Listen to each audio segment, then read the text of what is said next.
Justin Marks once again has to defend his driver, Ross Chastain. The owners today decide to skip the quarterly meetings, and Denny Hamlin just might be the biggest hypocrite in the NASCAR garage. Welcome to Stuck in the Catchfence.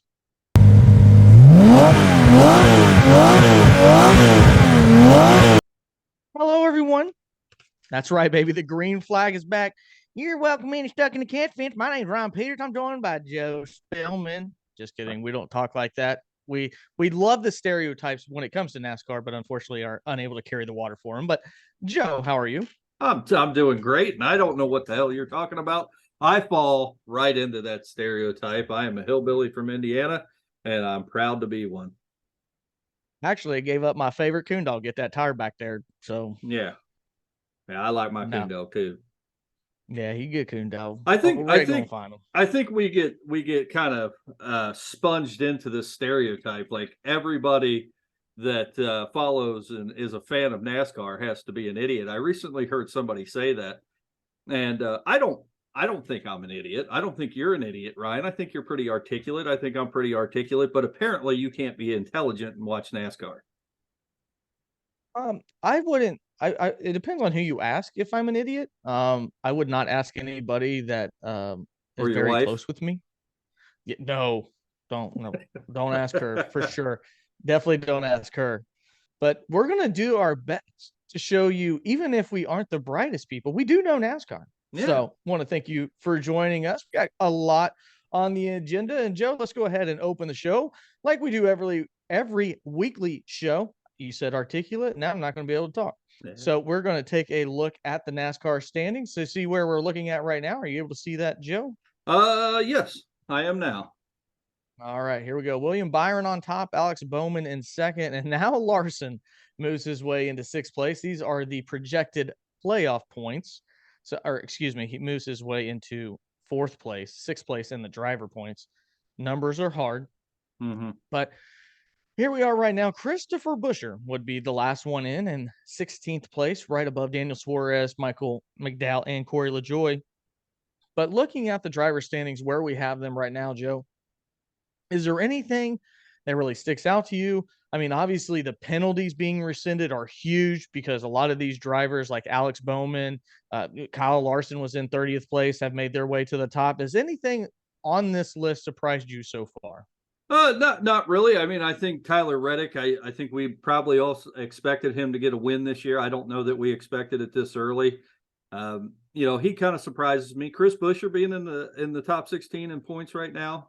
I guess that surprises me just a little bit. But yeah, Tyler Reddick, 13th in points. What is he, eighth overall in the playoff points, playoff standings? I That's a little bit of a surprise to me. And really, Kevin Harvick, they're fifth in points, ninth in playoff points. That's a big surprise. I think he's doing everything he can to make a run at this thing in his final year. Yeah, I think, Joe, I think the biggest thing you have to look at it from my standpoint is not just one, but both RFK drivers would be in right now. And Right. Brad Keselowski in 10th place. He's 10th in driver, or excuse me, in playoff. I'm gonna get this all. There's so many numbers. He's 11th in playoff, 10th in driver. I don't like numbers. And then Christopher Buscher, also making it in. I think another thing that might be a little surprising is all three Penske drivers are in, with Cindric, Blaney, and obviously Joey Logano already having a win. So it seems like guys we really haven't talked about a whole lot. Now, granted, we've talked about Brad Keselowski because, well, we choose him every single time we have Right. our have to choose a guy within 20th position. So I think we've talked to him quite a bit, but Chris Busher in there, Austin Cindric above Ryan Blaney, that surprises me a little bit. But the two big things right here: 363 laps led by Kyle Larson, 385 by William Byron, and nobody is even in the 200s after that. I Right. mean, that is just pure domination. And Joe, we're going to have a show here before too long on the when Chase Elliott comes back. I'm not sure he can match those two the way they're driving right now. Well, I honestly think if Chase Elliott had been around for the last four races, I think that you're probably looking at both of those guys in the 200s right now, and Chase Elliott right there with them. My honest opinion, but yeah, I mean it just shows you really Hendrick is just dominating in every facet of the sport right now, and they're going to be a hard team to beat all season. When it's all said and done, I'm not going to be surprised if all four of their drivers are in the playoffs. Obviously, there's two there now. I think Chase Elliott probably gets a win when he comes back at some point in the season. And then Bowman's going to get a win this year. He's run too good not to. So all three or all four of them are going to be in. When you look at these point standings and these playoff point standings, really, I mean, they're all kind of convoluted a little bit, I think, because you got to look at. I still believe that we're going to have 16 different winners this season. I think we're on pace for that overwhelmingly. William Byron's the only two-time winner of the season. I know it's early. We're going into the eighth race.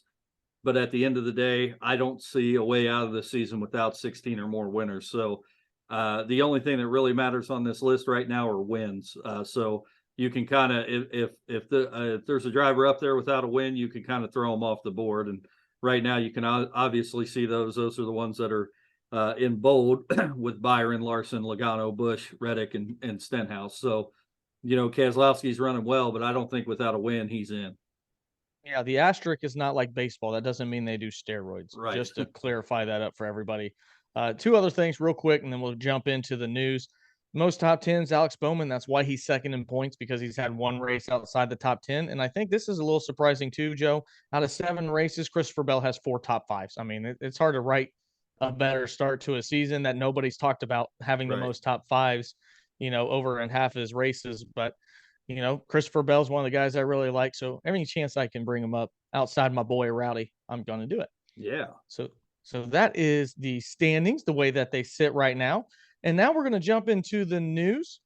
Well, we've only done this a handful of times, pretty much meaning like every 2 weeks, Joe. Justin Marks had to go on Sirius XM after Christopher Bell said that essentially Ross Chastain was the reason why he wrecked William Byron. And as much as I like Christopher Bell, I will disagree with him on that point. But again, Justin Marks having to go out of his way to defend his driver, Ross Chastain, due to another incident. It seems like he's been in the news a lot this week. And what's funny, Joe, is this might have been one of the quietest weeks Ross Chastain's had in a while. But for some reason, he's still being talked about like he is the criminal. Do you think it's fair for Ross Chastain to be talked about this week, or do you think it's getting to the point that he is now the scapegoat in NASCAR and everybody's just throwing their rocks whenever they do something wrong now? I agree with both points. He's obviously the scapegoat. He's going to be the scapegoat until, he has a very quiet season. He's already ruffled some feathers this season, obviously.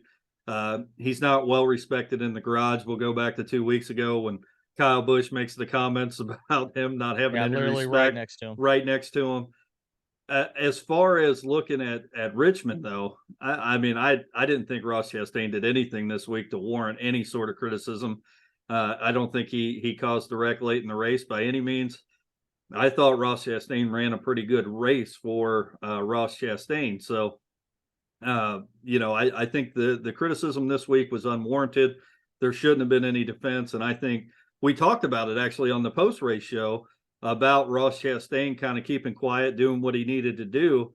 I didn't anticipate a blow up of Ross Chastain on Sunday night and Monday of him being the one that was scapegoated into causing the problems late in the race. So I think it was very unwarranted. And I'm not trying to defend Ross Chastain because I think he's got everything coming to him that is coming at him.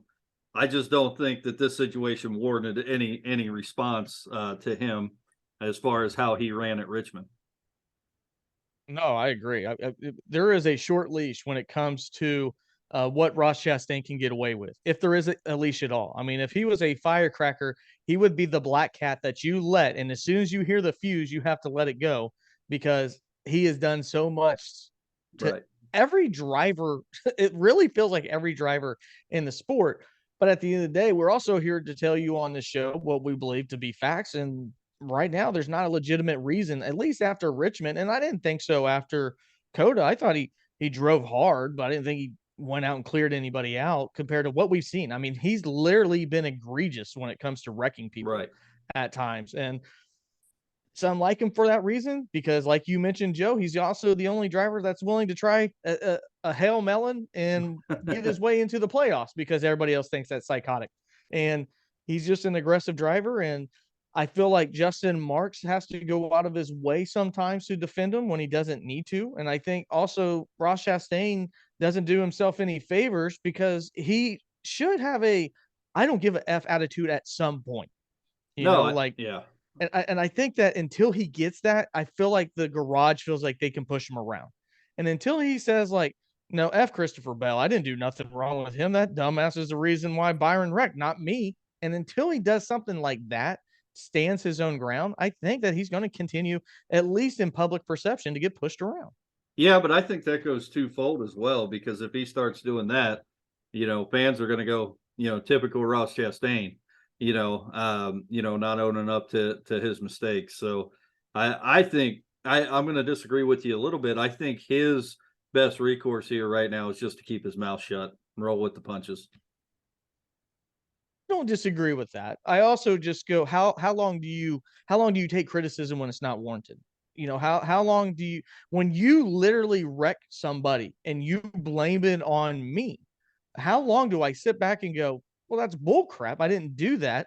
I've done plenty of things in my past that warrant fair criticism, but at the end of the day, one thing that Ross Chastain can do that a Ricky Stenhouse can't do, or insert driver that's that Bubba Wallace or something like he wins races. I mean, there's a reason he's third in points right now in playoff points and second in driver points. It's because he's a good driver at a good team. And I think he's going to have to give a little bit more of a push, at least in the media perception, than he does on the track. He can run the fairest. We've already seen it now, Joe. He literally Right. can run a clean race and still be the butt of everybody's conversation of, Ross Chastain caused another wreck. And I didn't even think it was fair what Kyle Busch said. I thought it was funnier than hell, but I think it was very Right. fair after COTA. So I don't know. I feel like he's getting more into a robot, and I don't want that out of Ross. Yeah, and I think the Kyle Busch statement was just basically I think that's what he had earned up till that point. I don't know that Kyle Busch was necessarily talking about COTA in general a couple weeks Right. ago. I think it was just an all-encompassing, this guy doesn't have any respect for anybody. But this kind of takes us back to a couple weeks ago when Kyle Busch made the comments that there is absolutely no respect in the NASCAR garage anymore. There's not one driver that respects somebody else's talent, what they've done for the sport, and that's starting to become pretty glaring. And we're going to get into this a little bit, but some comments were even made this week that by one of the drivers that we like to talk about a lot, Denny Hamlin, and as far as wrecking another driver, and the way that he kind of portrays that and talks about it, it's more like, why would I do that to that guy? He's crap, and that's kind of how I took his comment, and it's like there's no respect there. Yeah. Is JJ Yeley a great driver? He's not, but he's still a driver out in the field, and nobody it seems like anymore has any respect. People respected Dale Earnhardt. They respected Darrell Wallace. They respected those kind of drivers. People don't respect Kyle Larson. They don't respect Kyle Busch anymore. And I think that part of that is because the way that they're all racing now. It's get out of my way or I'll run you over. And I think that needs to change a little bit too. Uh, and we'll talk a little bit, like you said, with your foreshadowing. I think a part of it too is there's no respect in terms of the person. I mean, we already had Kyle Busch too talk about how Joey Logano is nice to your face and then an a-hole on the track. And I think that they see that, they're willing to do something to be personified a certain way off the track. And I think Denny Hamlin falls into that category. But then when they get on the track, everything they say off, it's just bullcrap because they know they're going to be the first one to, railroad somebody into the fence. Right. So I agree with you 100%, Joe. And like you said, and if you obviously see the thumbnail, you'll know that we're going to talk about Denny Hamlin a little bit too. But some other NASCAR news we are going to move on to is there were owner meetings today for the quarterly meetings with NASCAR. And Joe, all of nobody showed up for the NASCAR teams. They decided to boycott the meetings. And really what the meetings were about is they wanted to talk based upon what the CBA is going to end here very soon. And that is two of the big topics are revenue sharing, like always. And we know that a new TV deal is going to be coming. And then also, they wanted to talk about the price of charters. Some of them want charters to go up even higher. And we know right now it's never been higher than what it is to own a charter right now. So if you want to be a new team, those are the type of things that, you know, it's almost impossible at this point because they're cherished so much and then they're so expensive just by getting into the sports really, really hard. And I'm not sure how much you know of what's going on with the CBA. I can sprinkle in some details if you want me to start it off that way, or do you want to just kind of lead it off with what you think initially about the boycott of the owner meetings? Well, I know maybe there's some discontent on the revenue sharing, um, and as far as what the percentage is going to be to each team when it comes to a TV deal. But I know that you've done a little bit more research than I have, so I'll let you take the lead. Biggest thing, Joe, and if you're new to NASCAR, NASCAR is unlike any other sport, as in your sponsors are what pay for you to run. I mean, there's a reason why Kyle has the 8 and not the 18, supposedly, because Mars M&M's backed out of NASCAR. If Mars M&M's and Skittles and Snickers stays in NASCAR, Kyle Busch more than likely is still at Joe Gibbs Racing. But the sponsors are what pay for you to run your team. Otherwise, it would be a negative cost. So what the drivers and the owners are trying now to do, Joe, is whenever this new TV deal comes, and we know how much money is in TV nowadays, it literally beats box office or showing up ticket sales at the track. That's why Texas doesn't care if only 20,000 people would come because they're going to get paid 60% from the TV money. So the way NASCAR sees that goes, well, if you guys have no risk, you don't have anything to do when it comes to getting butts in seats. Why do we carry all the risk when it comes to the money and getting sponsors? So what they want to happen, Joe, they want to work out a new deal to where whenever NASCAR teams are getting money from the revenue, they now don't have to depend upon sponsorships effectively for 100% of the cost of running a team. They want it to be, okay, we're in NASCAR. We've shown this. We don't have to have as much money when it comes to profiting on our side, but we don't want to continue to have to do the work when it comes to getting sponsorships for our vehicles. And that's where the discontent is coming. And I kind of see both sides of it because at the same time, they're also being told, hey, you can't do anything on your own. NASCAR has to provide it for you. And NASCAR keeps stripping the ability to make it cheaper in this sport. So they're never going to make more money anyway because the car is getting cheaper itself to separate itself because they want the field to get closer. So they're wanting NASCAR itself to take more of the onus when it comes to getting sponsorships versus the teams. I can tell you, Ryan, that's scary. And I'll tell you why that's scary to me. I know that you're not a huge IndyCar follower. I'm not. I am. I do try to watch all the IndyCar races, but that is very similar to what happened with IndyCar and kart, 2 decades ago, and why there was a split there because of revenue sharing. And I obviously don't think it's to this point, but money talks. And when there is a disagreement about that amount of money, how easy would it be for the owners to say, okay, NASCAR, we're going to start our own platform to race. The people are watching us. They're watching these drivers. We can contract with all the tracks. We can contract a new series, and we don't have to call it NASCAR. It'll be the same product, which is essentially what IndyCar and kart did, right? Because of the same deal.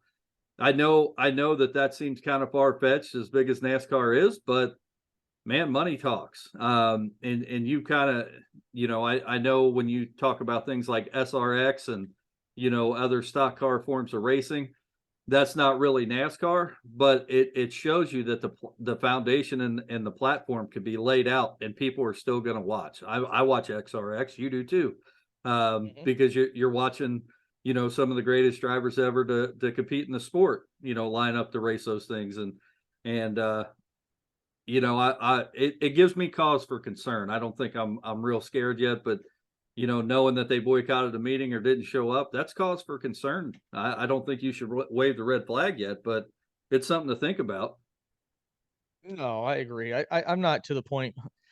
at least we know this. They're not like baseball. I mean, for God's sakes, we know they're not going to actually just not show up. I think there is agreement to be worked out. They just think NASCAR's sitting on their hands. So this was their statement to NASCAR sitting on their hands for the last few months. And excuse me, I think Joe, like any negotiation, is going to come down to a medium. I think it's asking a lot for NASCAR teams to go out and find their own ownership and their own sponsors because no other sport has to do that. The Cincinnati Bengals don't have to go out and find their own sponsor to pay for their expenses for the year. You know, it's up to them, the rest of the league to promote it. It's up to the TV money to handle its business. And at the end of the day, it's up for the Cincinnati Bengals to put a winning formula on the field so fans show up. You Mm-hmm. know, and NASCAR is completely different. I mean, there's things like when Mars Candy leaves, it's catastrophic to Joe Gibbs Racing. Whether because now, Joe, I mean, you're seeing it with my favorite driver. This will be the first week Kyle Busch has ran, or this will be the second week Kyle Busch has ran the same car twice, you know, because he's had to have so many sponsors. And that's a lot of work, not only to do that, but to make a competitive car. And at the same time, NASCAR keeps taking things away from them and says, no, your car needs to be more like this. Your car needs to be more like BJ McLeod. Well, I'm working my, you know what, off to be competitive. BJ McLeod gets to run in the back of the field, but we all have to use the same equipment. And I have to, you know, do all these different types of things. BJ McLeod don't make you guys any damn money. Mm-hmm. We do. But we're the ones doing all these types of things to promote your product. And we have to barely scratch by, at least when it comes to, you know, the revenue from NASCAR itself, which is very little. So I understand it. I think it'll probably be 50-50, Joe, like anything else nowadays. I think they'll say, hey, you know, the new TV deal is going to, your sponsor will pay for half of your expenses, and then the TV money will pay for the rest. But I think more than anything, winning should always dictate who gets the biggest pie in terms of purse. I have always felt that way. And I think that the European model, at least in soccer, has that right. Whenever, you know, the lower teams get demoted because they didn't do enough to stay in the big leagues, they're not making the league money, so they don't need them. And I feel like the upper teams should get more of a revenue share. And I know they do in owners' points and drivers' points, but I think it should be even more because if you're going to share revenue when it comes to Rick Ware Racing and Motorsport rate or BJ McLeod, you know, racing and stuff like that, then you got to have a way for them to competitively separate themselves. And NASCAR doesn't want to do that either. So I see both sides of it. I'm with you. None of us want to hear money when it comes to millionaires and billionaires and things of that nature, but that is the nature of what we have right now. And I think obviously the owners of the NASCAR teams sent out a pretty strong message today by not having one person remotely close saying, hey, we're willing to go down and see what you have to say. Yeah, yeah, it's kind of incredible to me, really, but we'll see what happens. Now, Joe, we're going to move on to, well, what the show was main topic, and that is Denny Hamlin. And we talked about this a little bit, but it got me thinking as well because driver etiquette has been a huge thing preached lately, especially about the older drivers. You know, when it comes to Kyle Busch, when it comes to Denny Hamlin, obviously enough on his own podcast, and he ended up taking out JJ Yaley. And this was literally the week after on his show, talking about how important it is to have driver etiquette. So then instead of apologizing, Joe, for taking out JJ Yaley after he sped on pit road, he actually doubled down on what he did. I believe you have a clip for us from his show on that. Yeah, he didn't. So I will say he apologized. He says, "Hey, it's terrible that I did that. I hate it for JJ Yaley." But you could tell that, and we'll let you watch it. You could tell that he's just not sincere. So, Right. you know, we do have a clip from Actions Detrimental podcast, which Denny Hamlin does every week now, and we'll get into that.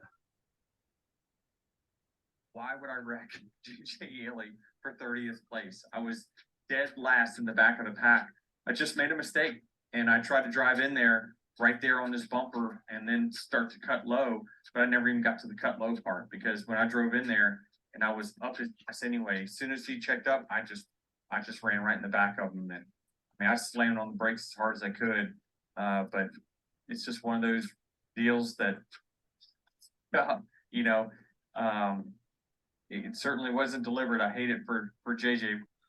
And he says he hates it for JJ, and he probably does. He probably felt bad afterwards, but if you could tell there, I mean, anybody that watched that race, anybody that's even a casual fan of this sport, and you watch that happen, it looked intentional. As a matter of fact, on Dale Jr.'s podcast, Dale Jr. thinks it was intentional. I don't know if you caught that. Yeah. But it obviously looked intentional.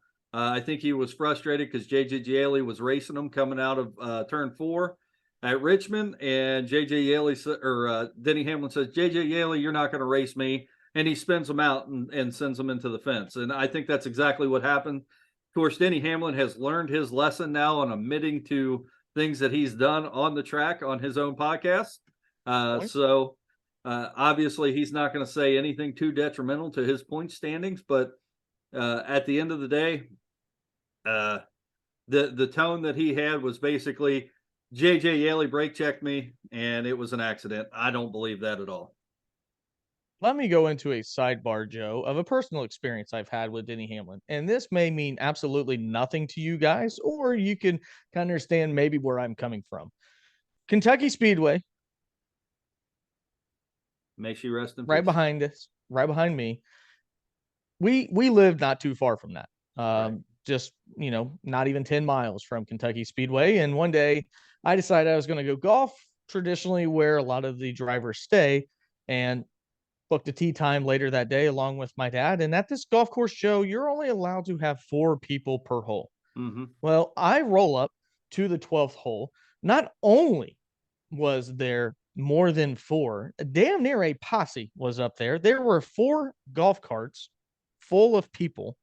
And I looked at my dad and I go, I hope at the very least, whoever these idiots are will let us play ahead. But, there are some dumb people out there. So we roll up, we sit for a second, patiently waiting. And the guy comes up behind us, the guy in last of the caravan of golf carts, and says, how's it going? And I'm like, a lot better if we could play golf. Because, Joe, that's my typical response to anything. Right. And he's like, okay, yeah, we're going to let you play ahead. You guys NASCAR fans? And I'm like, yeah, matter of fact, we are. He goes, who's your favorite driver? And I said, well, we both are Kyle Busch fans. Oh, cool. He goes, do you root for anybody else? And I said, well, we typically root for anybody at Joe Gibbs Racing more often than not. But, that's where we typically lean our alliance. And it was Toyota at the time as well. And, if you look at my dad and my, house, it looks like a used Toyota dealership. And he goes, oh, well, that's awesome. Denny Hamlin's up here golfing. And I'm like, cool. That's neat. Out here relaxing and hitting the links with all 15,000 of his friends. Cool. He goes, you want to meet him? I'm like, I don't care. So we drive up there and Denny Hamlin's sitting right there. And he goes, hey, Denny, couple JGR Toyota fans here, man. What do you think? Yeah. That's it. And we're like, hey, Denny, we root for Kyle Busch, but obviously, want you to finish well and hopefully have a good time here when you're in Southern Indiana and / Kentucky. Turned around and got his phone. Just started texting. And I'm like, or you can go screw yourself and you can wreck it on the very first lap. I could care less. Like, I'm not expecting somebody to bow down, but at the very least, a decent human being would go, hey, man, hope to see you guys at the track. Right. Thanks for supporting NASCAR, whatever it may be. And I get it. He's on his own time, whatever. His posse introduced us to him. We weren't fanboying, being fanboys over to Denny Hamlin, because that would have never happened anyway, because I honestly think he's a Richard, if you know what that means. And, well, my intentions were proven correct.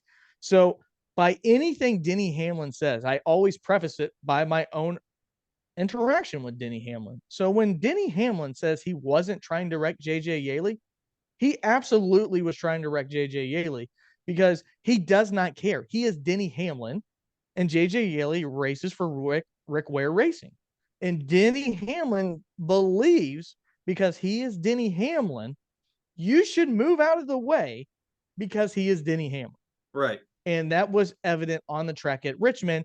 And Joe, I just think it is absolutely backwards thinking, hypocritical comments by Denny Hamlin for 1 week to preach about how these younger guys need to have some respect. Of all the drivers you could have picked on, you picked on JJ Yeley to spin out on purpose, ruin his day because you decided to speed on pit road. I mean, what a hypocrite. Right. And JJ Yeley, and let's preface it, right? Like JJ Yeley doesn't typically get in anybody's way. He knows where he's going to run. He stays out of the way from the lead cars coming around. He's out there. He's trying to run laps for his sponsor. I don't even know if journeyman's the right word, but that's what he is. He's a race car driver. He's not in real great equipment, but he can drive a little bit. He knows how to stay away. He knows what his purpose is. There's absolutely no reason to wreck JJ Yeley, and JJ Yeley doesn't get much press. You know that I've mentioned JJ Yeley before. I like JJ Yeley because when he has gotten press, he said the right things. He seems like a good guy.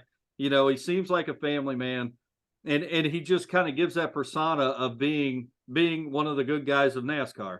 So I like the guy.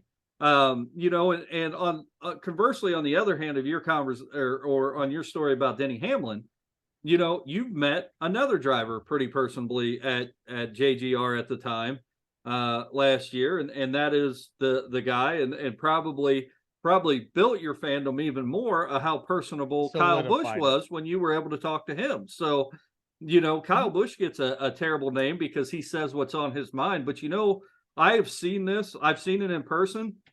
And I'm not one to see somebody famous or somebody that I'm a fan of. I understand that you know they're race car drivers, but they're just people, and you know that does get old to them when people are running up saying, "Oh my God, you're such and such, you're such and such," and I get that. And at the end of the day, these guys put their pants on the same way you and I do.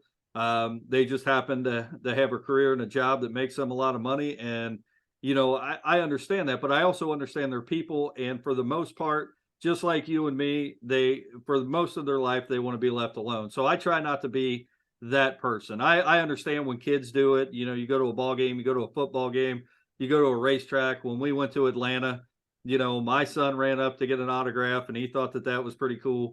And I'm all about kids doing it. As a grown man, I'm probably not going to do that. But I have seen Kyle Busch understand that he is a person just like everybody else, and talk to fans and talk to people just like you would expect me and you to talk, with some respect to people. Denny Hamlin's not that guy. He's never been that guy. He's not that guy to the media, to reporters. He's not that guy to fans. He is a grade A-hole. Enough said. I mean, there's enough evidence to back it up.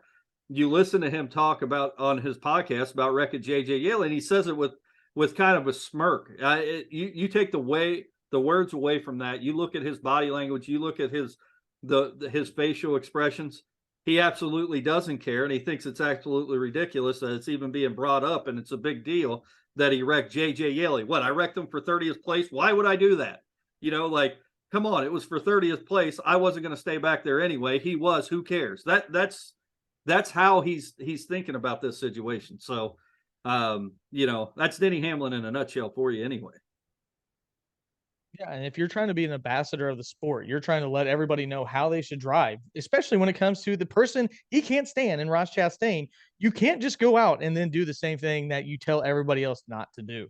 And, Right. you know, you mentioned a good point. We do joke around, especially me, about Rick Ware Racing.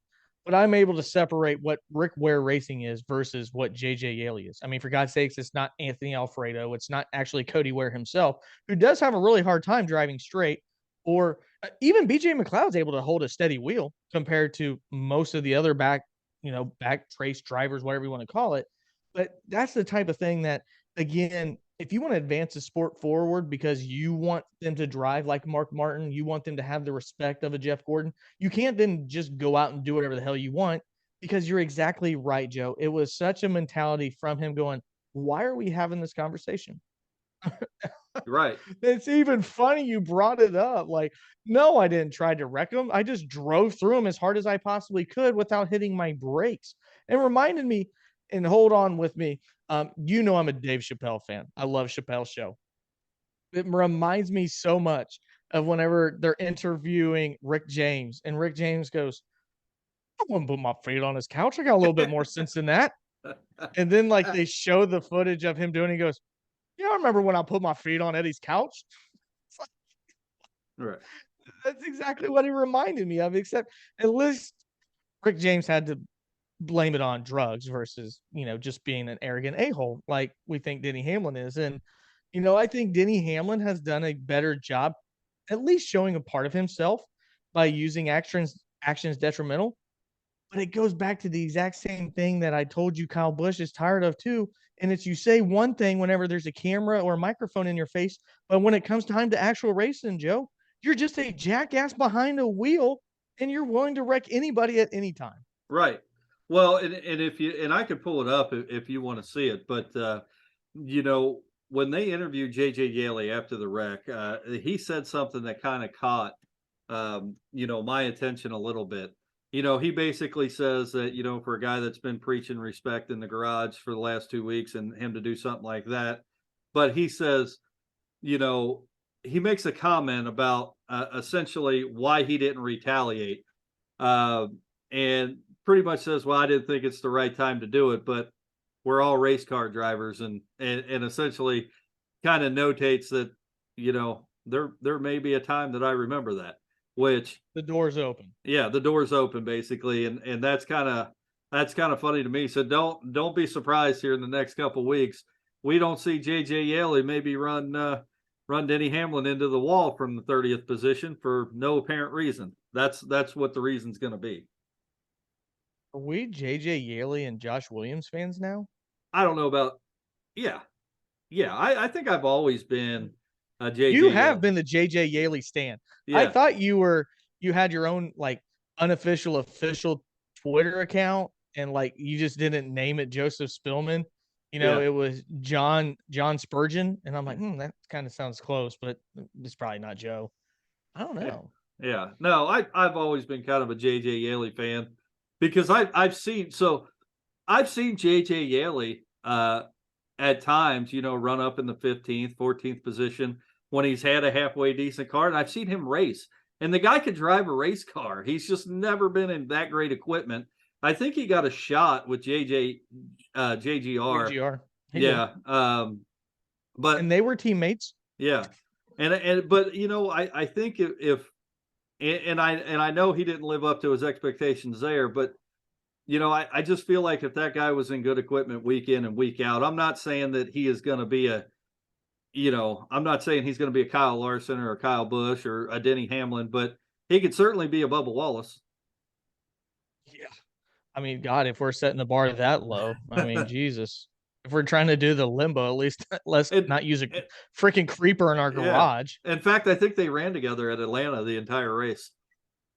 They did, actually. They held the same line. It was BJ McLeod, the two Rick Ware racing cars, and Bubba Wallace. Except one of them didn't wreck in the first 10 laps. That's right. Or all of them didn't besides Bubba Wallace. Yeah, no, it's just all the other guys only had 4 cylinders. That's also fair. So, the last thing I want to do is do a pretty fun exercise. We're now going to the dirt race. It is a Sunday night race. So I do want to preface that as we will be later on that night for the post-race show. So make sure you join us on Sunday night on Easter. Obviously, remember what Easter is all about, and then get ready to get dirty in the race at Bristol. But I wanted to ask you this, and a lot of people don't know this, but more often than not, I kind of give you some hints about what we're going to talk about, but I don't ever say, Joe, we're going to talk about this. I want your opinion. I want you to formulate your opinion beforehand. Yeah. Because I want this to be as authentic as it possibly can and generate good conversation between the two of us, and we read and react. I will attest. I learned what the topics were going to be for this show when you announced them at the beginning of the show. And you did not hear this one, and this one's going to make you think. I have an idea, and I want to preface that you can say it. The first one you're going to say, but if there's a more wild widely respected, not respected, widely known one. I would like to hear that too. If you could choose a dirt track for NASCAR to go to instead of Bristol, where would you go? And I'll start first.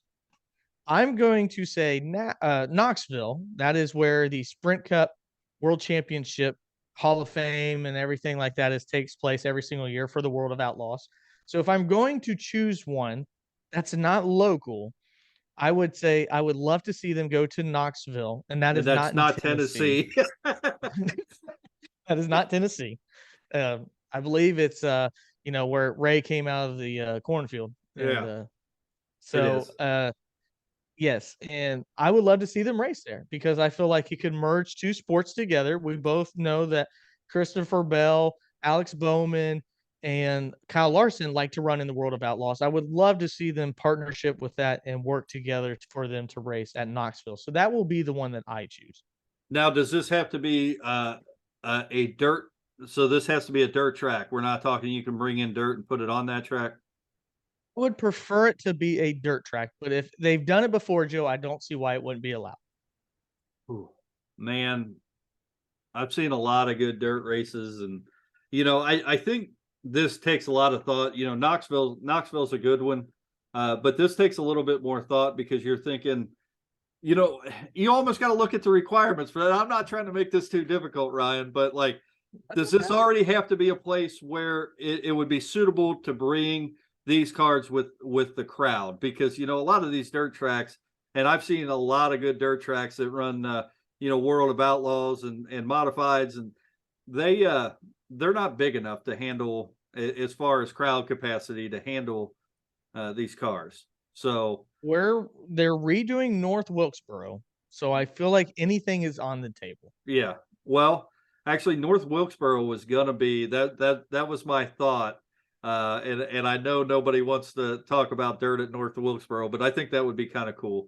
Would be. But I'm going to go ahead. I've just seen too many good races there. When um, the truck started racing on dirt a couple of years ago at Eldora, I think that really set that track off. That's a great place for a dirt race. I don't know that Tony Stewart and the boys up there have that place ready to handle NASCAR coming up there, nor, and I think his relationship with NASCAR kind of soured. So this is a pipe dream anyway. But I think that would be a great place to see these guys outside of Bristol. I think that's a great track. The turns there are just so wide that, there's a lot of racing in the turns, really set it off. And the first couple times the trucks were up there. And really, when I thought that I was going to be that's really where, I started off early in Bubba Wallace's career. I thought I was going to be a fan of him. And then the race at Eldora kind of set that off, or made me a believer in him that this guy was going to be able to race in the Cup Series. That turned out not to be true. He got his first win, correct? Yeah, and that turned out not to be true. And of course, I've soured on him pretty heavily, mainly because of his attitude. That's no secret. But outside of Bristol, I would have to say Eldora. I would like to see what North Wilkesboro would look like with dirt. But huge pipe dream, maybe Lawrenceburg Speedway. Who knows? No, that would be wild. That would be wild. I don't even know that they could all fit, but it's I don't know three-eighths of a mile track.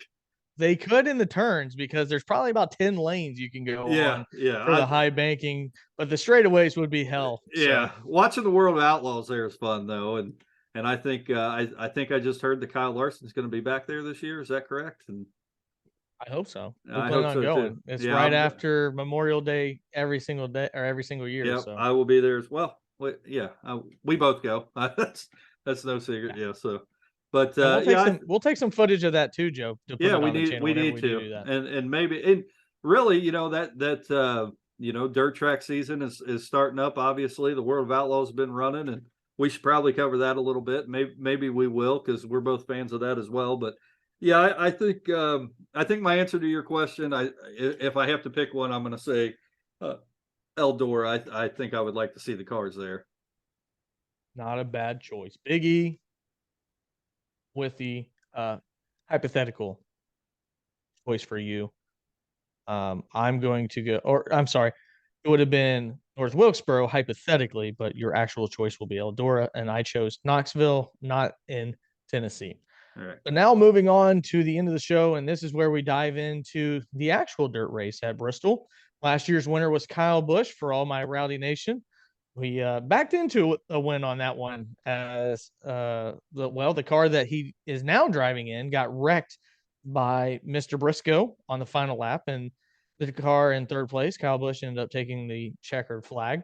And we actually have a short of that up on our channel, but unfortunately right now YouTube has decided that they don't like us, so they're not putting any of our shorts on the short shelf for whatever reason. They decided stuck in the catch fence is bad. So that's right. Whenever you have 1,000 people watch one of your shows, they decide that we're going to throttle you for a little bit. So let's go ahead and get into our picks right now. I'm leading you, Joe, 32-30 because we okay, that's fine. You don't have to believe it, but it is reality. I know it's scary. This is a place that you're not used to being, but here I am, and I'll probably give it up this week.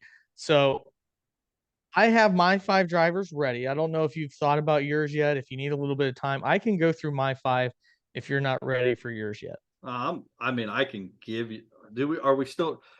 I think since it's a dirt race this week, we should probably exclude the top 20 pick.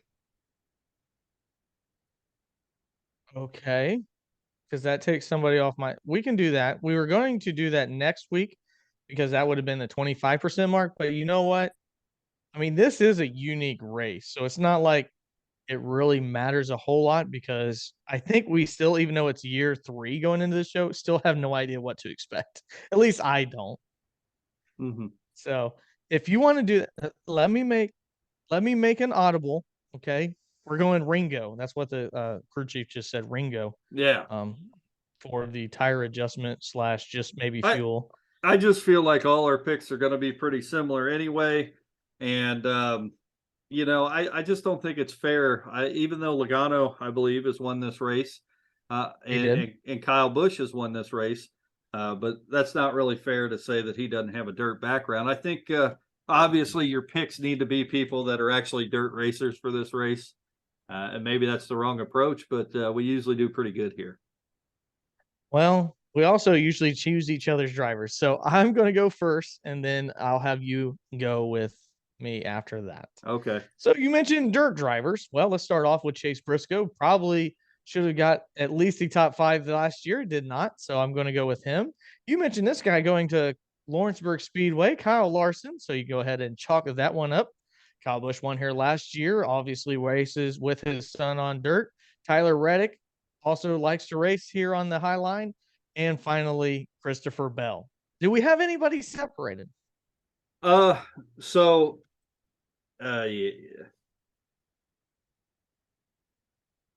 Not really. So I'm gonna make an audible though, because I obviously had Kyle Larson, Kyle Busch, Christopher Bell, Chase Briscoe. So that's 5, right? Or was that 4? That was 4. I had Tyler Reddick too. You had Reddick? Okay. Yeah. I'll make an audible at that because I was going to have Reddick as well. I'm going to take I'll take Alex Bowman this week. He's got a pretty good dirt background. I know that he does try to run as many sprints that he can throughout the season. So he's no slouch when it comes to the World of Outlaws as well. So I'll take Alex Bowman this week. Old AB. Okay. And I'm going to make another audible, Joe. The next pick is worth 5 points. Okay. Outside the top 20. Okay. And it can't be Brad Keselowski. Okay. So this is the guy that I had wrote down, and I'm going to stay with him. And I'm going to say Justin Haley, another Indiana boy. So I'm going to go with Justin Haley. You can choose somebody outside the top 20 that cannot be Brad Keselowski from last year. And again, this will all reset next week when we have to choose people outside the top 20 in the current standings. Do you still have the current standings pulled up? Let me We see don't what have the current standings because we can't use the current standings. It would have Okay. to be last year's. Okay. I don't know what drivers are available to me. Hold on. Let me do some thinking. If there's anybody that comes to mind, let me know. But I will pull it up as long, Joe, you know, we live in BFE for internet. Right. So I will try to I'll try to pull it up as quickly as I can. Jimmo. There we go. Trusty ESPN instead of NASCAR. Nice. All right. So let me screen share this with you so you have an idea. The Yeah. anticipation is killing everybody, I'm sure. Yeah. Are you able to see it? No. Oh, there we go. Okay. The highlighted drivers are the ones you can choose. You see it? Yeah, Chris Buescher, didn't he race on dirt? He's been known. Now we gotta, like Michael McDowell had a huge penalty Yeah. last year, so that's why he's down there. I would not take Kurt Busch. That's just me. No, well, I'm going to take McDowell or Buescher. I know both of them have raced on dirt. Let's wrap. I'm going to go Chris Buescher then. All right. So let me write it down. Pick. Chris Buescher times 5. And that could really spice things up if one of them are able to do anything. And who did you take? Justin Haley. Justin Haley. Okay. All right. Yes, I took fellow Hoosier Justin Haley. Let's Bristol Dirt's kind of a special occasion. Let's go ahead and modify the rules even further, and let's just do a little head-to-head action with those two drivers. Whoever's driver finishes highest gets the 5 points. Okay. I just won. Whatever. Probably right. Unless my guy gets a top 5, then I'm sticking to my guns. No, because I'm taking the 10. But if you would like to play with us, feel free to do so. We love playing these games. Make sure you put it in the comments. If you like what you're hearing, like and share. You can also hit the bell. It doesn't do anything because YouTube, when they decide they want to share it out, they will. And when they don't, unfortunately, they do not. But we know that you're out there. We know that you enjoy NASCAR. And we know that you obviously tuned in because you want to hear some great analysis and also hear us slander Denny Hamlin. But Joe, before we head out, do you have anything else? No, just, if you're still with us in this video and you watch this all the way through, obviously, do yourself a favor and hit the like and subscribe button. I mean, you got to. You're still here. You're going to want to hear more of this. Not to be too arrogant, but, we usually have the news up front before most people do. So, it's a good place to get your news, NASCAR news, if that's your thing. Absolutely. It's a good place to get news. We're going to do another betting show so you can make a little bit of money when it comes to that. We're going to break down other types of sports. We're going to have a Formula One recap kind of throughout the season so far. We did the first race. Now we're a 3 races in. We'll do that. Some dirt racing. We have a planned video, a couple videos actually, a series of where we break down our 5 favorite wrecks of all time, our most memorable wrecks. So you'll definitely want to stay in for that one, see if those resonate with you as well. And a lot of stuff playing. For your IndyCar fans, Ryan doesn't know this yet, but I am going to make him painfully do a series of shows about the Indy 500 coming up. I know that's not his thing, God.